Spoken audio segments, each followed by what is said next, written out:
Ako po si Bolsi, ang panganay na anak ni Ninoy at Cory Aquino. Nakababatang pinsan ko si Bam. Ang tawag ng mga ate at kuya niya sa kanya ay Bam Bam. Noong pinatay ang dad at nagsimula ang mga rally at protesta para maibalik ang kalayaan ng ating bansa, kasama na namin si Bam Bam. 6 na taong gulang siya noon, galing school, pupunta siya sa mga mini caucus para humingi ng hustisya sa pagkamatay ng dad at ikampanya ang mom sa pagkapangulo. Lumaki si Bam Bam na laging tumutulong sa kanyang kapwa. Ipinagpatuloy niya ang public service bilang youth leader. Nang maging senador siya noong Pangulo si Noynoy, ang mahihirap at maliliit na negosyo ang kanyang tinutukan. At ipinaglaban niya na maging libre ang edukasyon para sa lahat ng Pilipino. Ngayon, libre na ang kolehiyo.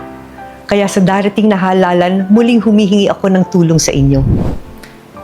Yung pagmamahal na ipinaramdam ninyo kay Ninoy, kay Cory, kay Noynoy at sa buong pamilya namin sa mahabang panahong magkakasama tayo, ang hiling ko po, sana iparamdam natin kay Bam Bam. Marami pa siyang maitutulong sa ating lahat. Kaya sana po ibalik natin siya sa Senado. Number 5 sa balota, Bam Aquino po.